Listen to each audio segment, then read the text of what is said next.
So it's very difficult in the beginning for a young person to go down the path, because once they step into that path, they meet resistance from literally everywhere they go. They're meeting resistance from their friends, their family. They're getting made fun of on the internet. They're being asked, like, are you sure? Are you sure? And they're being told, don't forget where you came from, man. Don't forget to be humble. You're getting a little too materialistic. You're getting a little greedy there. Like, we get all these resistance points. And then on top of it, we get people who are older than us trying to take advantage of us, like we're talking about here, where they're showing up and they're giving half-ass effort and they're charging you a lot of money because you don't know any better. What is up, guys? It's Andy Frisella, and this is the show for the realists. Say goodbye to the lies, the fakeness, and delusions of modern society, and welcome to reality, guys. Today, we have Q&AF. That's where you submit the questions, and we give you the answers. Now, you could submit your questions a few different ways. The first way is, guys, you can email these questions in to askandy@andyfrisella.com. or you go on YouTube, drop your question in the comments on the Q&AF episodes. We'll pick some from there as well. Questions can be about anything, all right? Personal development, entrepreneurship, business, success, how to win. You can also ask about what's going on in the world. We'll do a little bit of all that. But primarily, we like to keep it on how to win and how to be better and how to kick ass, as that is a key part of American culture and human culture that we need to get back on top of. So I'm going to share my 25, almost 26 years of experience with you during these Q&AF episodes and help you get to a place that you want to be as well. Now, if you're new to the show, we have shows within the show. It's not always Q&AF. We have Cruise the Internet, and that is where we put topics up on the screen. We speculate on what's true and what's not true, and then we talk about how we, the people, need to solve these problems going on in the world. You'll hear us refer to that as CTI. Again, that's Cruise the Internet. Then we have Real Talk. Real Talk is just 5 to 20 minutes of me giving you some real talk. Usually that's just some things I think you need to hear about success. Sometimes it's about what's going on in the world. And then other times we have 75 Hard Verses. 75 Hard Verses is where people come on who have used the 75 Hard program to recalibrate their life. They talk about how they were before, how they were after, and how you can use the 75 Hard program to recalibrate your mindset and get your life back as well. Now, if you're unfamiliar with 75 Hard, it is the initial phase of the Live Hard program. The Live Hard program is the world's most popular mental transformation program ever. And you can get it for free at episode 208 on the audio feed. Again, that's 208 on the audio feed. The entire program is available there for free. There's also a book at andyfrisella.com called The Book on Mental Toughness, which has the entire Live Hard program, plus a whole bunch of chapters on mental toughness, a bunch of case studies on mental toughness, why it's important, how to utilize it in your life, and how to change everything using the aspects of mental toughness, okay? Again, that's at andyfrisella.com. Now, we do things a little bit different in this show. We don't run ads on the show. We're probably the biggest show in the world that doesn't run ads. And we make a trade with you. The trade is very simple. I'm not going to fill your ears full of a bunch of bullshit for 30 minutes and ads. And I ask very simply, you help us grow the show. We're keeping it real here. We constantly deal with censorship, shadow ban, traffic throttling, and all the stuff. And we need your help to grow the show. And if we don't get your help to grow the show doesn't grow. All right? So if the show makes you think, if it makes you laugh, it gives you a new perspective, it's something that you think other people need to hear, do us a solid and share the show. All right? We have a little saying around here that goes like this. Don't be a hoe. Share the show. All right. What's up, dude? Hi. How's it going? Good. Yeah? Good. What's going on with you? Oh, not much. I'm looking forward to your costume change. My costume change. Yeah, since you brought it up. What are you talking about? Your workout. Oh, yeah. I'm going to wear Dean Stott's here today. Uh-huh. He brought our kilts, and I am 100% going to wear the kilt during my workout as soon as I get out of this podcast. Yeah. 100%. I'll help you change into it. Oh, yeah? Yep. You've been looking forward to that for a long time. Listen, There's only a few things that still excite me in this world. Yeah.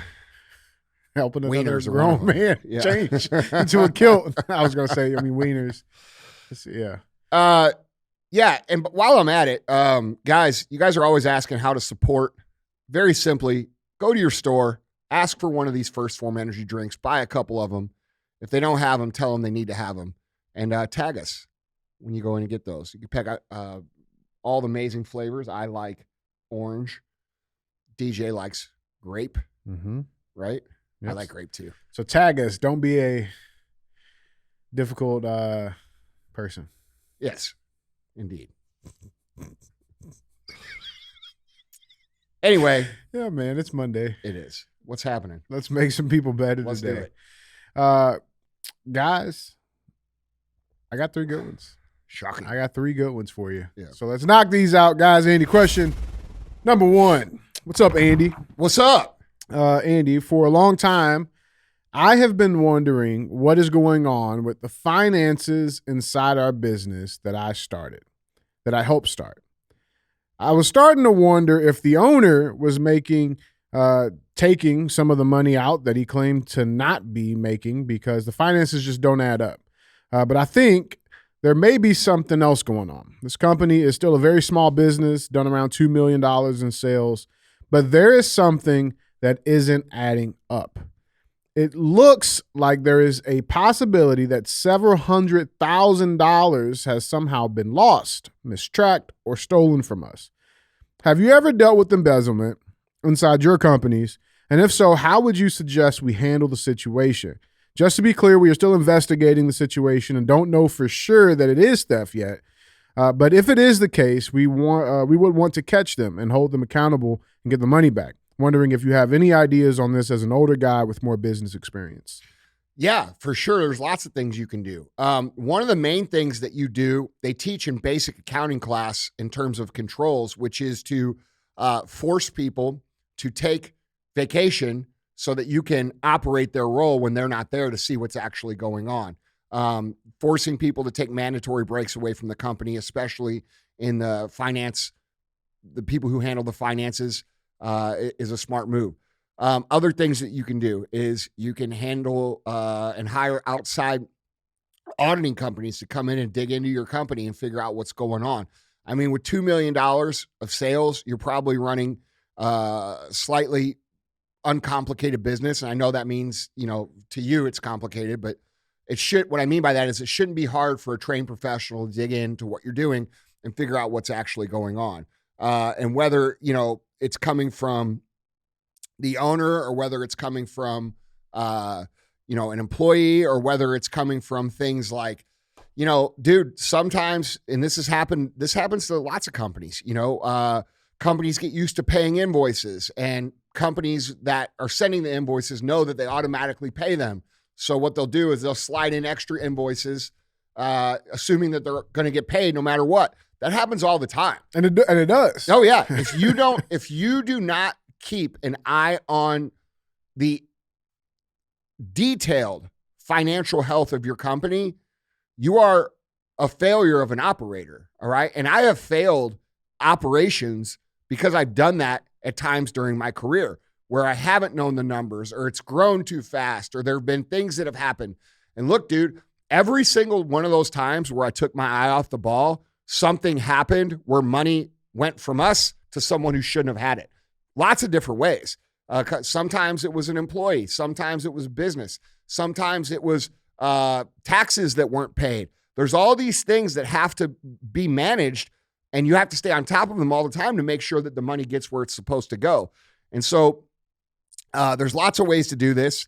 Yes, I've dealt with this. And yes, any business that is, have grown from 0 to 7, 8, 9 figures has dealt with these situations before. And there's lots of ways to solve them. But the best way to solve it is to dig in. If you don't know how to dig in, hire a company that can dig in, that's from the outside, that's a professional. It's going to cost you a little bit of money. They're going to come in, they're going to find out what the fuck is going on, and then create systems that make sure that doesn't happen again, right? And if it is a company that's, over invoicing you, they could do this a number of different ways. I don't think people realize this. They could charge you more on the invoices, which happens all the time. If you don't keep an eye on your pricing from your vendors, they're going to fucking raise the prices without telling you. This is a common business practice amongst most shitbag companies. And then if they're really unethical, what they'll do is they'll start sending extra invoices, like I said, that need to get paid because they figure that the accounting department will just pay them. And that happens all the time too. So you have to know where this money is going, how it's getting, quote unquote, stolen from you. And hiring an outside firm to do that is usually the best way to do that because they're unfamiliar with their business and it's like a child asking for the first time, and they'll find out everything you need to know. And on top of that, they will point out a lot of areas where you need controls and you need systems and you need new ways of doing things that'll prevent this from happening. So having an outside audit company come in and voluntarily audit your shit is a great idea. We've done that a number of times. At your level, you might be able to get, a one person to come in and do that. At our level, it's a fucking major expense, a huge fucking pain in the ass. It's operation. Yeah. But the important thing is to know is, yes, this happens to every business at some point in time. Fingers get sticky when money starts coming in. People do make mistakes. Sometimes these situations where money is missing is a mistake. Sometimes it's a miscalculation, but usually it's not. Usually it's someone who's doing something unethical somewhere along the line. And if it happens to be your owner who's taking the money, it's his right to take the money. But if he's putting the company in a bad position, that's a bad thing too for you, right? And sometimes they make mistakes. Sometimes owners make mistakes. Sometimes the information that they're fed from someone in their system who might be not on top of it or who might be unethical, and they make decisions on that. So I've seen all these things, and you're going to see all these things too, no matter what.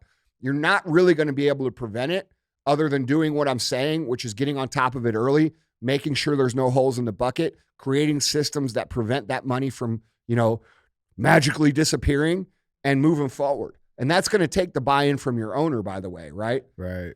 Well, I was going to ask you on that point too, because the other thing too, it's like, sometimes it doesn't even have to necessarily be physical dollars, right? It could be product. It could be fucking time, like employee time. Well, there's plenty of ways that shit could happen. Let me tell you a story. Listen, I have caught over the course of 25 years, I have caught people stealing every motherfucking way that you can catch someone stealing. I caught someone stealing one time who was where our plant is, where we make our products, was taking product off the line, selling it out of the back of his car at the gyms. No shit. Yeah, so it wasn't even making it to us. And he was actually stealing from the manufacturing side and then selling it out the trunk of his car. Okay, so dude, there's no limit to what people will do to make a few extra dollars if you're not on top of the fucking controls. And dude, I would make your controls as if you don't trust anyone. I would make them so locked tight. It doesn't matter if it's your mom. It doesn't matter if it's your brother. It doesn't matter if it's your dad. It doesn't fucking matter. Nobody has the ability to fuck the system. And that's required for a healthy company. And where it's really required is that when you go out to market, at some point, you're going to want to you're going to want to get money, or you're going to want to create a strategic partnership, or you're going to want to exit. And your books and your ability to show that you have the proper controls in place and the proper books in place are really how your business is valued. Okay. Yeah, it's valued on what it sells, but you could sell a good $1 trillion worth of shit. If you don't have the proper controls and the proper books, they're not even going to fucking look at you. So it's important to have that up front. It's also important to consider when you suspect someone is stealing, you have to look into their mindset, right? There's usually a few key things that someone who steals from you, what they have in common, okay? And I'll go through a couple of them. One, alcohol and drug use, okay? If they're struggling with alcohol and drugs and you suspect them stealing, there's a good chance they're fucking stealing. At-home problems, okay? If they have major problems at home, they're going through a divorce, they're going through some sort of shit at home, that's a red flag, all right? If you suspect them of stealing. Perceived injustice, all right? Meaning that they believe and they have expressed that they deserve to be in a different position or that you don't deserve to make the money that you're making, okay? If they've expressed that, fucking fire them immediately because they will eventually steal, all right? Those are three things. Yeah, those are three things that you have to look out for all the time. Now, I'm not saying that, people who have problems at home, you just want to fire them. That's not what I'm saying. Right. I'm not saying that everyone who has problems at home or everyone who smokes a little weed or drinks a little drink is stealing. What I'm saying is if you suspect them of stealing and you find one or more of those things involved, they probably are, okay? So Yeah, I mean, that's real shit. oh yeah, bro. Those real are shit. those are real things that you have to look out for. Yeah. Okay. Their past doesn't always equal their present, right? People do weird things for money, bro. I've had people in my life, not for me, but I've known people in my life who I knew them. You know some of them too, from being around me, who have turned out to be complete fucking thieves, complete fucking frauds. Okay. Money does weird shit to people. And when I do business, this is why I don't really fuck with anybody. This is why I stay at home. You guys are like, why aren't you out doing this and this and this? Because, dude, I've been fucked by so many people that I don't care to be around anybody. And like, I don't need any new friends. My friend roster is full and it's high quality. So unless you're higher quality, which is unlikely because the circle I run at is a pretty high circle, you're not going to get on the roster, dude. So I don't need new friends. I don't need new business deals. I don't need your services. Everything that I do, I've already figured out the best way to do it. You know what I'm saying? Like, I don't fuck with people, dude, because I've seen too many people from the outside. Hermosi talks to me we talk about this all the time. No new friends. Like, bro, we don't make new friends because we got everything in line. We have the people we want. And almost every single person that comes in our lives at this level wants something from us. And it's usually money. Yeah. Let me ask you on this last piece on this too, because I feel like, especially like for those newer, younger in the game entrepreneurs, specifically the bleeding heart ones, right? That like, oh, everybody's good. There's good intentions for everybody. I think a lot of this show is about addressing the expectations that people have and like how that's not real. And so is it safe to say that as an entrepreneur, you should have the expectation that somebody at some point is going to steal, and handling that situation is more, looking at it as more of an investment almost? It's just a reality, dude. Yeah. Like, it's just part of the cost of doing business. It's going to happen. Yes, 100%. All the bad things that you think are going to happen, people laughing at you, people stealing from you, people messing with you, people hating on you, they're all going to happen, dude. But if you stick it out and you keep going and you keep building and you show up every day and you give it your best, it's still worth it. I mean, that's what you got to understand. So a lot of people won't go because they're so afraid of all these things that might happen, when if you just realized, yes, they're going to happen, but it's going to be worth it anyway, you would just go, okay? So like, none of this shit that I've had to go through, and I've had to go through a lot, bro. Like, I don't remember any of that shit. I don't fucking care. Yeah, in the moment, it's hard. But my life, as the result of me waking up every day and continuing to go, is awesome. So when I get frustrated and I look at like the amount of stress and pain and betrayal and frustration that I've had to deal with as an individual, if I stop myself and I say, okay, this sucks, but it's pretty awesome here, then you understand you're paying a more of a price than the average person would pay in terms of, how people actually treat you. And you have to be careful, man, because it can make you super bitter, dude. There's times where I get real bitter about people in general. But how I fix that is I come here and I hang out with you guys and all these wonderful people that I get to be around every day, and it restores my hope and faith and trust that humans are generally good, right? And that's the truth. They are. And one thing you got to remember, dude, like you said, the bleeding heart thing. Like, this has never happened. Nobody's ever going to steal from me. Listen, here's the other thing that happens. Okay. The other thing that happens is you get like a guilty conscience. Okay. Especially when you start making money, and people will nickel and dime and do shit, and you like give them a break because like you're living life right. And you know that listen, you have to handle those people the same way you would handle someone that stole fucking $20 million from you, because if you don't, they will. All right. And that's what you have to understand. These people who take a little here and do a little there and do an inch becomes a foot, becomes a meter, becomes a fucking mile, becomes 1,000 miles.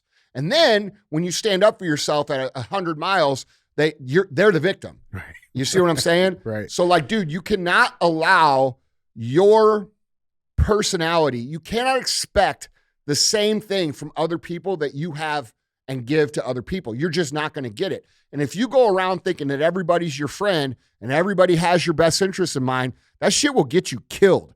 It will get you fucking killed. Young Dolph has a verse in one of his songs that said, be careful who you call your friend that turn on you.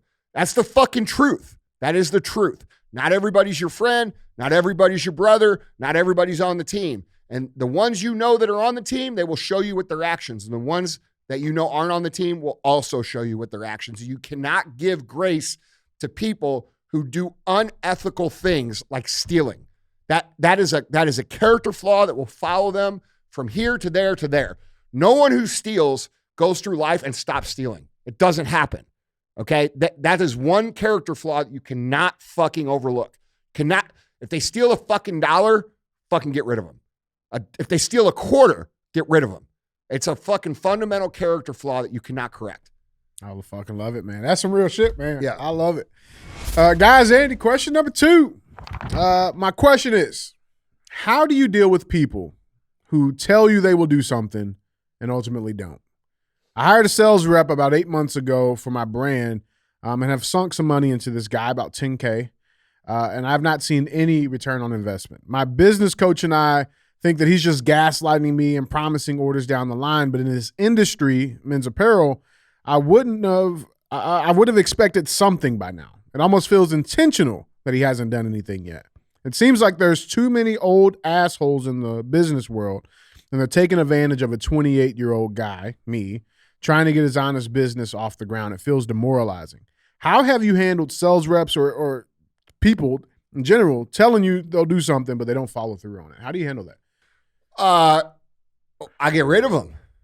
Like, what the fuck you mean how I handle it? Like, we make a deal, you shake a hand, you say, this is what I'm going to do. I put out a little piece of paper that says, these are your responsibilities, and you don't do them. What the fuck? See ya. Okay? That's how you do it. Business. But yes, it's business. Like, dude, what the fuck do you guys think? Like, and by the way, who the fuck is your business coach allowing you to fucking hire some old retread salesperson? Okay? You are far better off unless that person comes from like, a top level C-suite position at a major company that you want to be at, which by the way, you wouldn't be able to afford that person anyway. But unless that's the person you're hiring who can pick up the motherfucking phone and bring you this business and that business and this business. That is the value of an experienced sales rep. It is not their ability to sell. It is the relationships that they have procured. Okay. So if you're looking for someone to go out and sell and they don't have relationships to sell your shit to, then you shouldn't fucking hire them. You should train them. All right. So instead of hiring some old dude who what we call a retread, we don't hire retreads here. Okay. If they've been at some other company and done some other shit, I don't hire them. You know why? Because they bring their fucking weak ass culture and their bad habits into my shit and fuck it up. So you know what I do? I take people who are young and I say, hey, let me teach you how to sell. And I start teaching them how to sell. And that person who is young and hungry and wants to learn how to sell will sell 10 times more than the guy who you've hired who wants to come in, get his paycheck, pretend like he's doing shit and not really do shit. Okay? Even if that young person lacks the credentials and the experience, as long as you can paint the vision, give them the plan, show them how to do it, and they're hungry enough, they will outperform that old guy. Now, that old guy will outperform the young guy every time if he's one of the guys that I explained to you. When you get to a certain place in business, you're going to need to hire people who already have the relationships in place.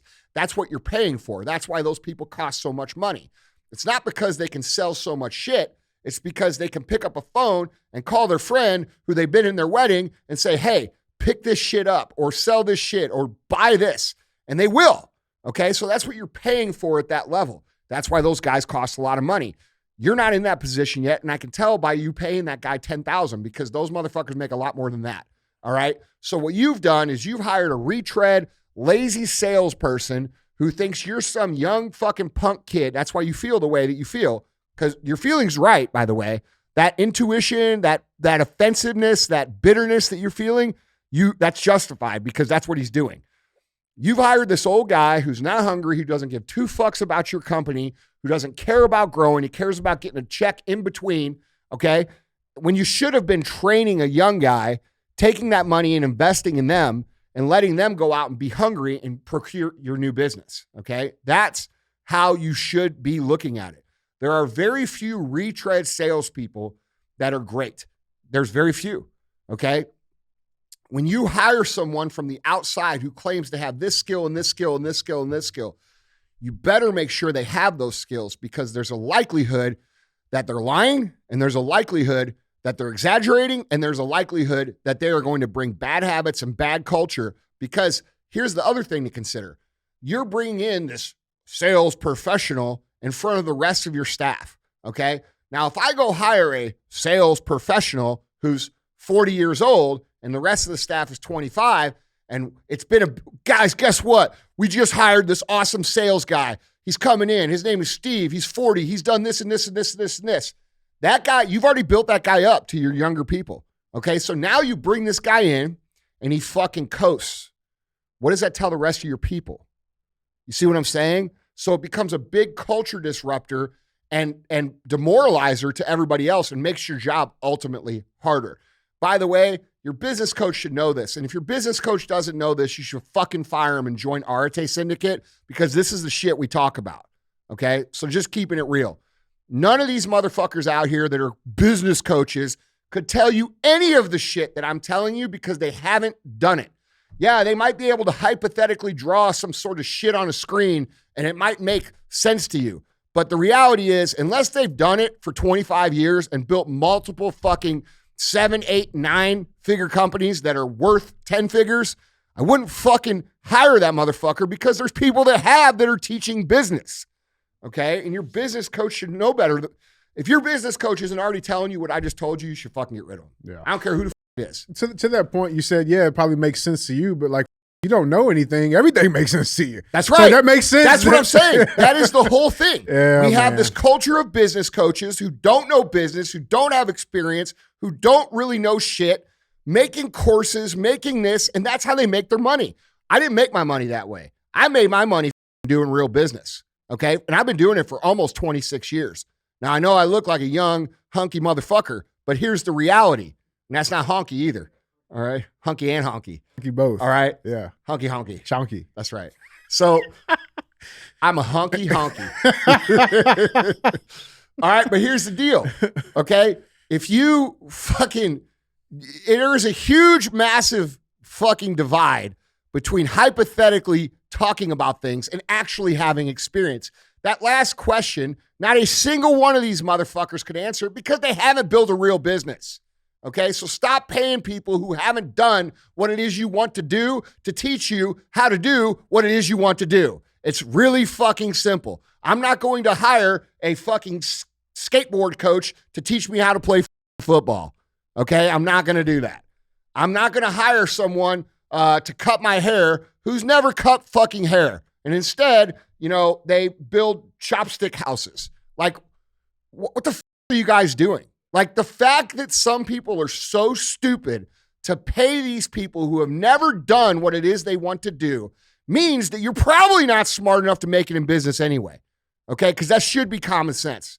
Now, if that applies to you, I'm sorry to hurt your feelings. But the reality is, they'll save you some money, bro. Unless you can look and say, they did this, they did that, they did this, they did that, this is where they do it, this is their employees, here's their customers, here's what it's like to do business with them, you should not be listening to them, period. How the has this become this thing? Like, how has it become this thing? How are these fucking people out here who have never built a thing selling courses? What the is going on in the world? Yeah. You wonder why you're getting your ass kicked, because you're listening to someone who's never been where it is you want to go. If you want to drive to California, are you going to listen to someone who's driven to California? Or are you going to listen to someone who's never driven but just studied it on the internet and regurgitated some shit?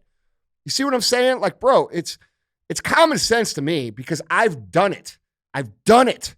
What these motherfuckers pretend to be, I am. Okay? I've done it. So how can you fucking learn from someone who hasn't fucking gone down the path? They're probably charging you a fuck ton of money too. Arete Syndicate's a few $100s. You get what I'm saying? Yeah, it makes no sense, man. Like, dude. That's the thing. When you don't know nothing. And I love cars, bro. But just because some has a cool car doesn't mean shit. What's his business look like? Where is it? What products do they sell? Where are their employees? What's their reputation? What's it like to do business with them? Can I order their products? Where are these magical companies that they say they own? Where are these things that they said they built? Can I see it? Can I go to it? Can I touch it? Can I feel it? Can I talk to people who go there? If not, don't hire them. Yeah, let me ask you this, because it kind of goes into that too. Because I mean, I feel like obviously too, it's a lot more of the younger generation who falls for that stuff. Yeah, because they don't want to listen to people who've really built shit because they say something they don't like. And the something goes like this. It's hard as it takes all your effort. It takes all your energy. It's going to cost you half your friends, probably all of them. It's going to cost you relationships. It's going to make you miserable. It's going to fucking be the bane of your existence for a long fucking time. And then you're probably going to get rich. That's what it sounds like.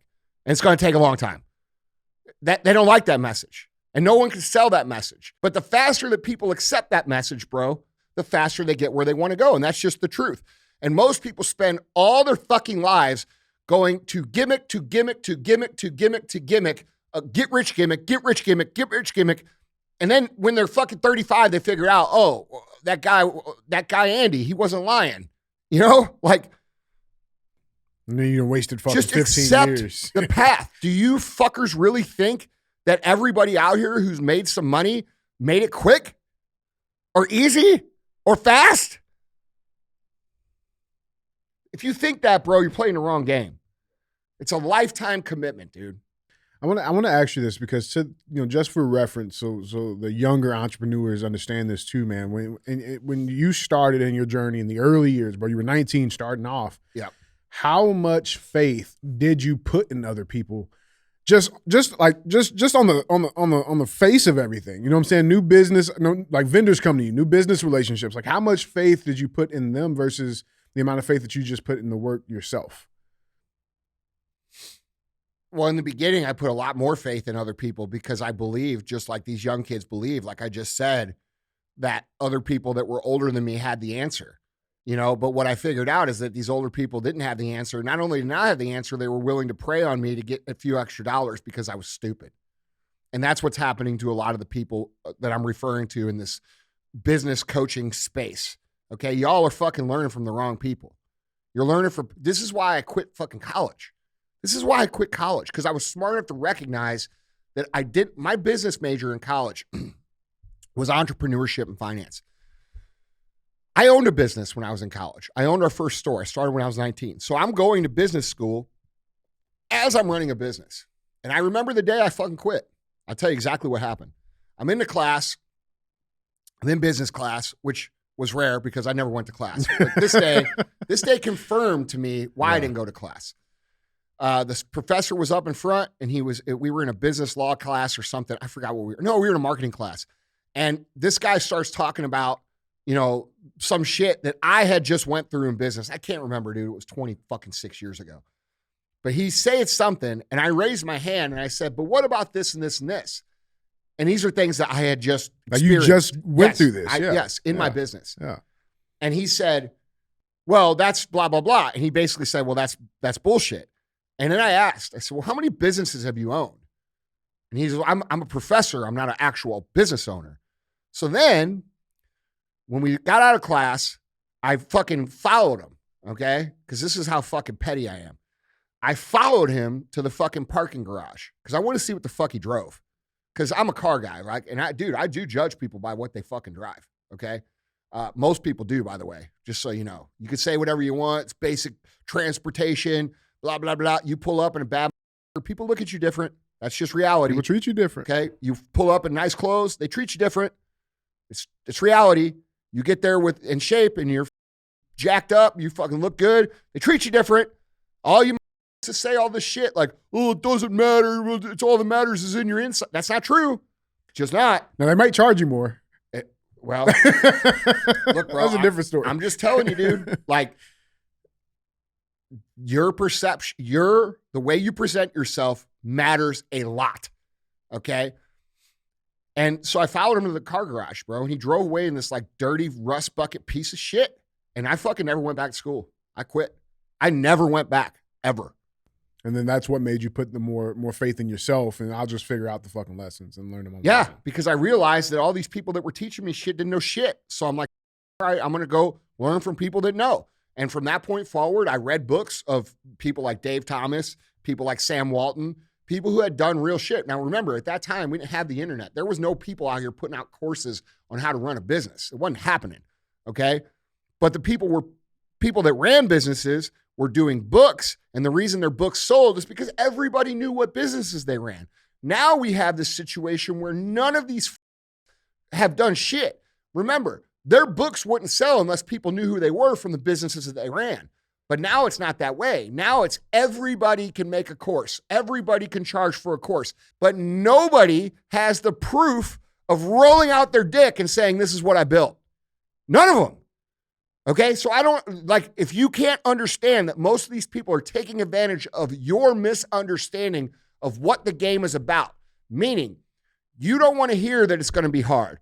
You don't want to hear that it's going to take time. So you listen to the people who tell you the opposite of that, and then you don't go anywhere. And then you do that again, and you don't go anywhere. And before you know it, you've wasted a decade looking for the thing that doesn't exist, which is fast, easy, quick. Doesn't exist. Just doesn't. So yeah, man, I read books.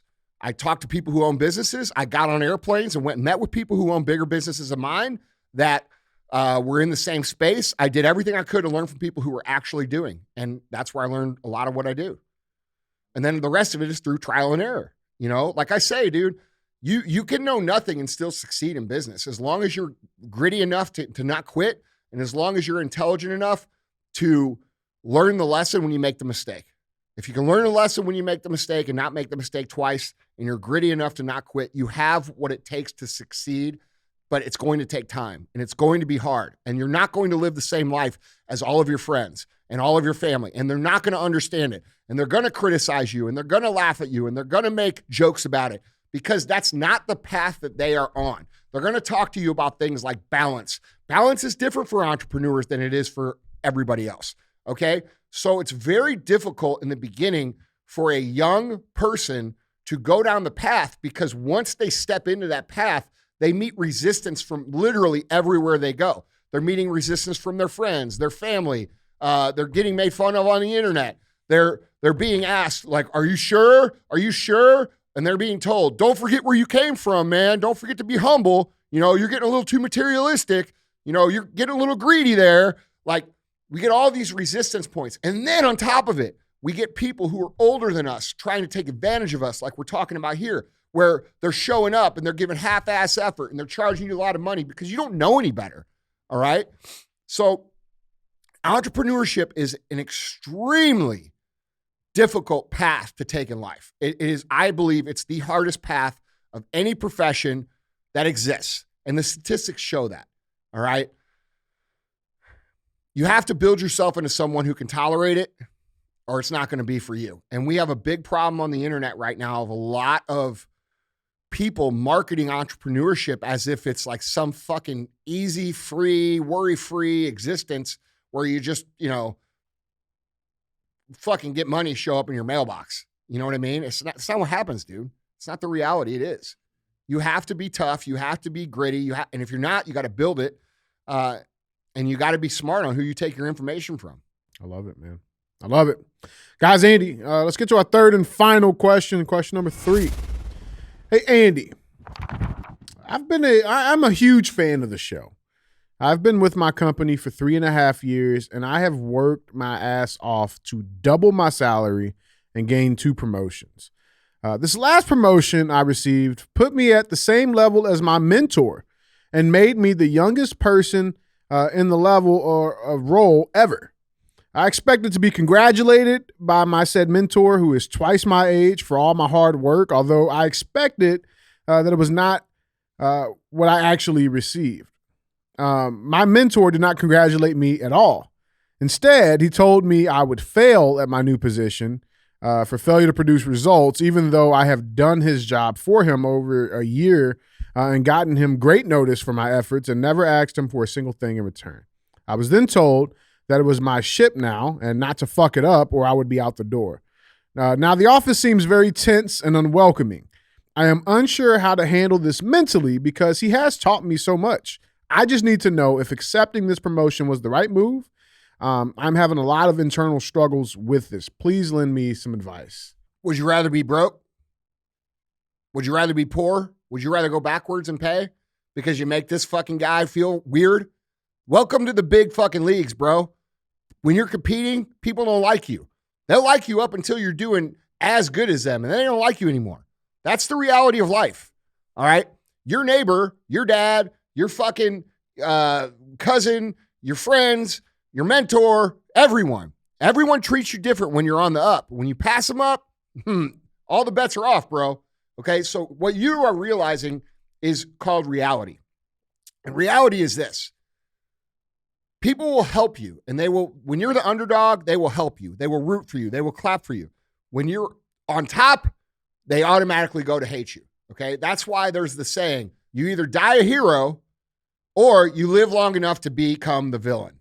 Okay, because when you get tall enough and you get big enough, the world tries to hammer you the fuck down. And you're learning this on a minimal scale right now.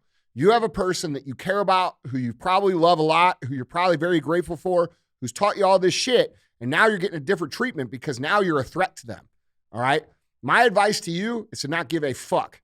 My advice to you is to realize that you are a grown human being now. And this is the way that it fucking is. And this is why I try to tell you guys over the last 10 years of doing podcasts, life is a competition. You cannot opt out of the competition. If you opt out of the competition, your life is going to be very hard. If you opt into the competition, your life is going to be very hard with a reward. Those are your options. Okay. So you can't help that someone's not secure enough to root for you. So what can you control? You can control your continuing down the path of becoming successful, learning new skills, doing exactly what you've done with the exact same of work ethic that has gotten you to this point to go to the next level. And eventually, you'll be that dude's boss. And if he gives you the same fucking attitude when you're his boss, guess what you can do? Fire him, okay? So that's called reality of competition. The people to your left and your right, you should want to help them. If you do help them and they get better than you, you should look at them and say, okay, well then I need to do some of what they're doing and get better as well. But not everybody looks at it like that way. That person who is your mentor does not have a championship mentality, because championship mentality goes like this. I have my friend over here to the right of me. By the way, this is all my friends. All my friends. I got my friend over here to the left of me. This guy over here to the right, he starts doing way better than me. I don't fucking hate on that motherfucker. I'm thankful he's doing better than me because it does a couple things. One, it drives me because I'm competitive with him. And even though he's my friend, I still want to do better. Okay. Two, he's showing me the path of how to win bigger through his example. I'm grateful for that. Championship people, they can be competitive without bitterness, without hate, and actually replace those feelings with gratitude because it's actually teaching you how to be better.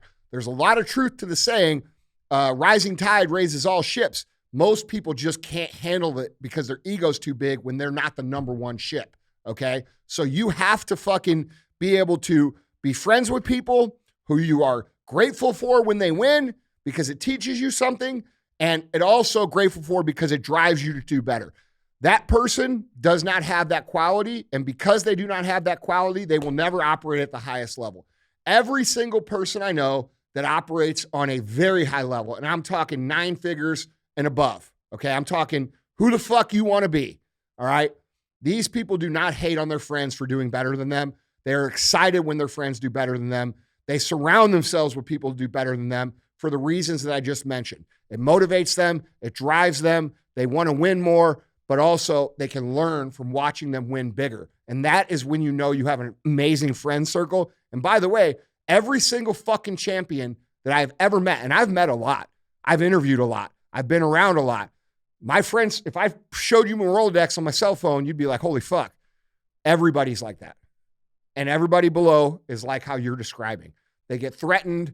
They work on scarcity. They're afraid that, now this person's on my level, so they're going to beat me. They start doing toxic shit, like trying to sink their shit or take their credit or do fucked up shit. Don't fuck it up. Yeah, bro. Yeah. That shit, well, that's a fair statement. I mean, yeah, it is. Don't fuck it up. Yeah. But, and by the way, this is another lesson. Not everybody's going to cheer for you, dude. Who fucking cares? I was going to ask you that. Yeah, man. does he really cares? owe you fucking congratulations? Is that why you did it? Yeah. Did you do it because people are going to cheer for you? Because if that's why you did it, you're not going to be able to maintain success for very long. Because eventually you become so successful, people stop cheering and they don't like it. And it starts rubbing them the wrong way. And, that happens to me all the time. But you know what? I don't think about those people. I think about the 20-year-old Andy or the 30-year-old Andy that needs to hear what I'm saying so that they can push through and create greatness and create thousands of jobs like we've done. You see what I'm saying? So you can't put stake in these people's inability to progress based upon their own understanding of what competition is about. Bad competitors, weak competitors, losing competitors, they are negative towards people who are on the level or above. Champion competitors, they want to crush your fucking balls, bro, but they don't go do it. They want to win above board by being better. I don't want to win by sabotaging someone. I want to win by being better. That's what champions think. And they are very grateful for anyone who can push them to a higher level. And not everybody's like that, dude. Most people aren't. That's why most people aren't champions in their life. They're not the best at anything. They're not high earners. I mean, look, bro, most people don't make $1 million or more in their life or a year, or a day. These are the anomalies. A lot of these people you look up at on the internet, you got to realize this is a fucking tiny minority of humans that has a very specific behavior pattern that you're trying to learn and adopt so that you can get to that level. It's not everybody. Winning is special. Being great is special. Earning a lot of money, building a big company, that's very rare and special. It's very hard. This is why I get upset when you guys listen to people who haven't done this shit. Because it's hard enough as it is without getting your mind filled with a bunch of bullshit. Yeah. And going 10 years down the wrong fucking path. It happens all the time, dude. I fucking love it, man. Yeah. So dude, the main thing here is you got to, you have to understand that not everybody is on the same path as you. And it is hard enough as it is taking care of your own shit without, having to pile on what so-and-so thinks or what your mentor thinks or what this thinks. Bro, listen, man. This is a reality of success. If you have a problem or it bothers you that people don't want to cheer for you or clap for you or tell you congratulations, you're not going to make it. No one's telling Jeff Bezos congratulations. No one's telling Elon Musk congratulations. Those guys are expected to win, and when they don't win, everybody jumps on them and fucking crushes them. And that's how it is when you're a big enough winner. When Michael Jordan misses a shot, that's when they got him, right? When Peyton Manning throws an interception on the game on the line, that's where they hammer him. They're expected to make those wins. They're expected to make those throws and those shots. And that's the reality of being great over the course of a long period of time. Nobody cheers for me, bro, but they fucking sure as fuck hear from them when I fuck up. You see what I'm saying? Yep. That's reality. And if you have a problem with people being that way, you're not going to do well. I love it, man. I love it, man. Guys, Andy, that's a hell of a way to start a Monday, man. Yeah, guys, let's go out there. Let's kick some ass. Let's have a good week, and we'll see you tomorrow with CTI.